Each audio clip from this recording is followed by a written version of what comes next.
हमारे साथ में सौरभ जुड़ गए हैं दिल्ली से। हेलो। हाँ सर, नमस्ते। नमस्ते जी।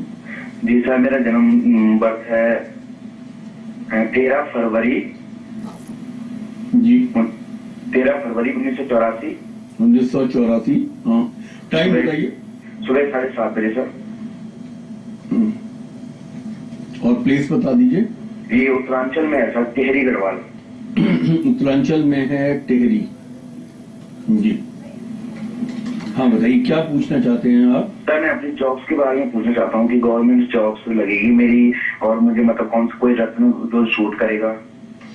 जी देखिए, सौरभ साहब ने प्रश्न पूछा है गवर्नमेंट जॉब के लिए। इसके लिए सरकारी नौकरी के लिए कुछ बातें हम बहुत महत्वपूर्ण तरीके से देखते हैं। उनमें से एक बात है कि नवम का, दसम का की पावर देखी जाती है। इसी प्रकार से सूर्य चंद्र की पावर देखी जाती है और मंगल की पावर देखी जाती है। लगन के स्वामी की पावर देखी जाती है। उपचय भावों की पावर देखी जाती है। यानी कि सरकार में जितने भी लोग बड़े लेवल्स पे हैं उनके इन 4 कंपोनेंट्स को स्टडी किया जाता है। ये कुंभ लगन के जातक हैं और इनकी मिथुन राशि है और वृक्षरा नक्षत्र है जो कि मंगल का नक्षत्र है, और मंगल इनके नवम भाग्य भाव पे बैठे हैं। इसका मतलब पहला फर्स्ट जो क्वालिफायर है उसमें ये पूर्ण रूप से सफल हुए हैं, क्योंकि जो नक्षत्र का स्वामी है इनका मंगल, वो त्रिकोण नवम पे बैठा है। सर्वे त्रिकोण नेतारो ग्रहा शुभ फल प्रदा। दूसरा, कुंभ लगन के जातक का लग्नेश शनि होता है जो कि इनका नवम भाव पे बैठा है और एक महाभाग्य बनाता है योग। इसमें कहते हैं लग्न धर्माधि नेतारो अन्या अन्योश्रय संस्थिता राजयोगो विधि प्रोक्तम विख्याति विजयी भवित। यानी ऐसे व्यक्ति को किसी भी कॉम्पिटिटिव एग्जाम्स में या कॉम्पिटिटिव एनवायरमेंट में उसे जीतते हुए, विजित होते हुए बड़े लेवल पे जाने का बनता है। अब इस कुंडली के अंदर में चूंकि चंद्रमा, मंगल, शनि यानी कि लग्नेश बहुत अच्छे बैठे हुए हैं और इस समय दशा इनकी गुरु की महादशा चल रही है और गुरु स्वग्रही होके 11th हाउस में बैठे हैं, तो सरकारी नौकरी का बहुत अच्छा योग बनता है। लेकिन ये छोटे लेवल का नहीं, बड़े लेवल पे इनको तैयारी करनी पड़ेगी, तब इनका होगा। दूसरा, जो फोर्थ कंपोनेंट है सूर्य, वो इनका 12th भाव में बैठा है जो कि सप्तमेश होकर 12th बैठा हुआ है। यानी कि सूर्य का ही विशेष रूप से उपाय करना होगा। यानी आदित्य हृदय स्तोत्र का प्रतिदिन आपको 7 बार सूर्य को नमस्कार करके, सूर्य को अर्घ चढ़ा के आपको ये जाप करना होगा आदित्य हृदय स्तोत्र का। इसको करने से आपका जरूर सफलता मिलेगी। और चूंकि आपने इसमें पूछा कि मुझे क्या करना चाहिए, आपने नीलम धारण करना चाहिए और एक मूंगा, इटालियन मूंगा धारण करना चाहिए। हमारे साथ में पंकज जुड़ गए हैं गुड़गांव से। हेलो। हेलो। हेलो, हाँ जी पंकज जी। हाँ सर, नमस्कार। नमस्कार। सर मेरा डेट ऑफ बर्थ है 28 दिसंबर 1978। 1978। हाँ जी। और समय सुबह के लगभग 6 बजे हैं जी। और किस स्थान पे पैदा हुए आप? ये सब देवबंद जगह है, सहारनपुर यूपी में। यूपी में सहारनपुर लेंगे हम, देवबंद तो नहीं होगा इसमें। सहारनपुर यूपी लेते हैं। हाँ बताइए क्या पूछना चाहते हैं आप? करियर के बारे में पूछना चाह रहा था। तो पिछले 4-5 साल से जॉब में दिक्कत चल रही है, कहीं सेटल नहीं हो पा रहा हूँ, अभी जॉबलेस ही हूँ फिलहाल। तो ये कब तक सही हो जाएगा और किस क्षेत्र मेरे लिए नौकरी करना अच्छा रहेगा या व्यवसाय करना अच्छा रहेगा? जी देखिए, आप वृश्चिक लगन और वृश्चिक राशि के जातक हैं। यानी कि चंद्रमा आपके नीच के लगन पे बैठे हुए हैं और साथ में बुध बैठे हैं। मंगल के लग्नों में बुध अत्यंत पापक माने जाते हैं, अष्टमेश हो जाते हैं। जो भी आपको जॉब में थोड़ी बहुत परेशानियां आती हैं वो इस वजह से आती हैं क्योंकि बुध जो कि इस कुंडली के अंदर मंगल की कुंडलियों में अत्यंत पापक माने जाते हैं, वो लगन पे बैठे हैं, तो वो आपको कई बार चीजों को नॉन सीरियस या विटी या बिट एंड ह्यूमर या इस तरह की बातें जो कि आपसे अनजाने में गलती हो जाएं, उसकी वजह से अपने seniors and colleagues peer group के साथ में रिलेशनशिप को खराब कराते हैं। इसी प्रकार से आपके सूर्य मंगल जो है द्वितीय भाव पे बैठे हैं। द्वितीय भाव पे जब भी बहुत ज्वलंतकारी ग्रह बैठ जाते हैं तब भी व्यक्ति की आवाज में एक रॉक तो देते हैं और उसको विजडम की बातें तो कराते हैं, लेकिन साथ में उसको गुस्सा भी दिलाते हैं। इससे संबंध खराब होते हैं।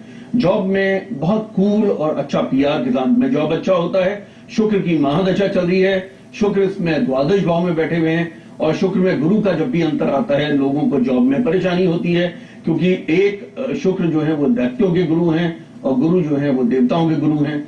यानी कि ये जो जॉब की जो परेशानी आपको चलती है ये 2013 के अप्रैल तक है, उसके बाद ये जॉब की प्रॉब्लम आपकी दूर हो जाएगी। आपने नीलम धारण करना चाहिए, उससे काफी फर्क पड़ेगा, क्योंकि शनि आपके 10वें भाव पे बैठे हैं। साथ में आप एक गोमेद भी धारण करिए, ये दोनों आप मिडिल फिंगर में दोनों डिफरेंट हैंड्स में पहनेंगे, इससे आपको लाभ होगा। गुरु आप उच्च के हैं तो थोड़ा पूजा पाठ में भी आप ध्यान लगाएं। उच्च के गुरु पूर्व जन्म के एक आत्मिक साइकिल को बताते हैं कि पूर्व जन्म में आपने विष्णु भगवान की बहुत आराधना की है, इसी वजह से ये आपने ब्राह्मणों का बहुत आदर किया है। और गुरु आपको ज्योतिषी भी बनाएंगे, तो आपने विष्णु सहस्त्र नाम का पाठ प्रतिदिन करना चाहिए। अगर आप मुझसे अगर आप डिटेल में एनालिसिस कराना चाहते हैं तो निम्न पता आप मेरा नोट कर लीजिए। गुरु श्री M.K. भंडारी जी से एस्ट्रोलॉजी, कामस्ट्री, वास्तु, टैरो, मंत्र पाठ एवं न्यूमरोलॉजिस्ट के लिए संपर्क करें श्री शांत लोक 1 गुड़गांव। उनसे अपॉइंटमेंट लेने के लिए डायल करें 098912844090 0925084941 एवं 0921321114 पर। तो मित्रों, जैसे मैं लगन आरूढ़ के बारे में बता रहा था, अभी आप हमारी जब एस्ट्रोलॉजी फॉर गुड लाइफ जो मैगजीन आती है उसके इशू में मैंने एक आर्टिकल भी लिखा हुआ है, उसे भी आप देखिएगा। और हमारी एक स्टूडेंट है कविता भाटिया, उन्होंने भी एक अच्छा आर्टिकल लिखा हुआ है, उसमें ऐश्वर्या राय की हॉरोस्कोप पे लग्न आरूढ़ लगाया गया है।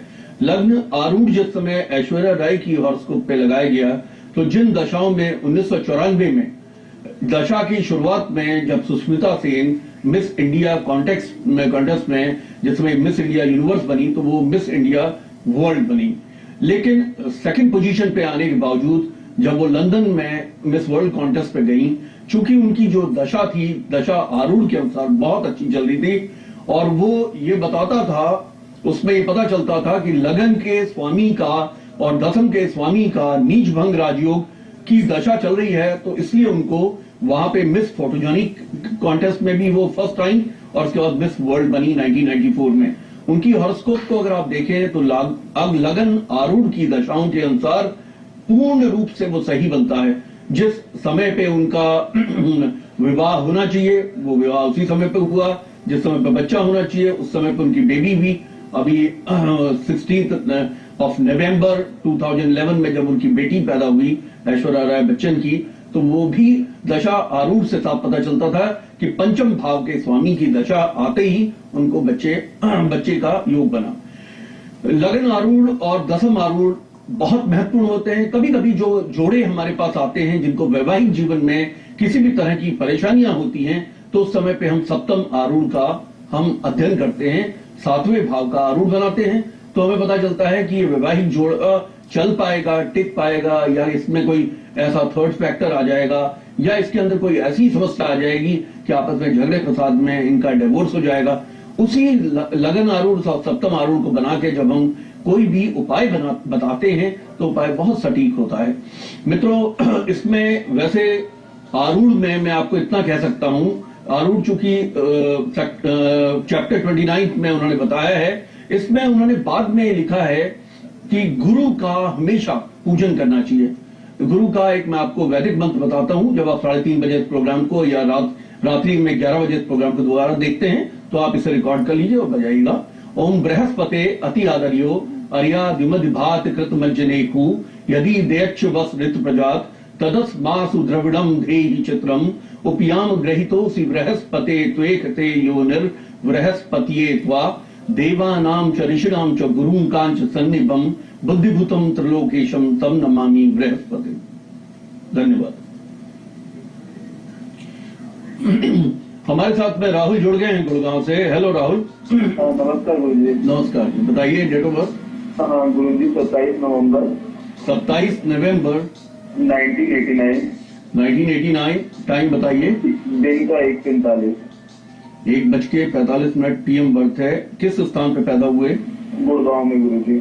अच्छा, क्या पूछना चाहते हैं आप? गुरु जी मेरी आपसे पहले भी बात हो चुकी है जॉब से रिगार्डिंग, तो गुरु जी कहीं भी कुछ भी बात नहीं बन पा रही है, जहाँ भी जाता है बस लटक ही जाता है काम। और बस मैं यही पूछना चाहता था कब तक थोड़े रास्ते खुलेंगे? जी देखिए, इस समय शनि की महादशा चल रही है, उसमें गुरु का अंतर है। आप मीन लगन के जातक हैं और आपकी तुला राशि है। देखिए, मैंने पिछले बार भी आपको बताया था, तुला राशि इसमें अष्टम भाव में पड़ जाती है। चंद्रमा आपके 8वें भाव का है। ये कुंडली का गड्ढा कहा जाता है। चंद्रमा मानसो जायते, चंद्रमा मन का कारक है, चंद्रमा धन का कारक है। यानी किसी व्यक्ति को क्वांटिटी ऑफ इनकम मिलेगी कि नहीं मिलेगी, ये धन की स्थिति जो है चंद्रमा से पता चलती है। और आपके चंद्रमा इस कुंडली के अंदर अष्टम भावस्थ हैं। आपको चंद्रमा का उपाय करना होगा, पिछले बार भी आपको बताया गया था। दूसरा, आपने एक पुखराज जरूर धारण करना चाहिए, क्योंकि आपका गुरु का लगन है और गुरु यहाँ पे केंद्राधिपति दोष लेके बैठे हैं, शनि से ग्रस्त हैं, जो कि द्वादशेष है। इस समय पे आप छिद्र दशा से निकल रहे हैं मित्र। छिद्र दशा वो ऐसी दशा होती है जिसमें व्यक्ति को काफी हानियां होती हैं। इस समय तो हमारा समय समाप्त हो चुका है। राहुल, मैं आपसे प्रार्थना करूंगा, आप मेरे कार्यालय में आके इस कुंडली का विवेचना कराइए, तो मैं आपको एग्जैक्ट डेट्स बता दूंगा और साथ में इसके उपाय भी बता दूंगा। धन्यवाद। गुरु श्री M.K. भंडारी जी से एस्ट्रोलॉजी, पामिस्ट्री, वास्तु, टैरो, मंत्र पाठ एवं न्यूमरोलॉजिस्ट के लिए संपर्क करें श्रीशांत लोक 1 गुड़गांव। उनसे अपॉइंटमेंट लेने के लिए डायल करें 09892284409 09250849491 एवं 09213211614 पर।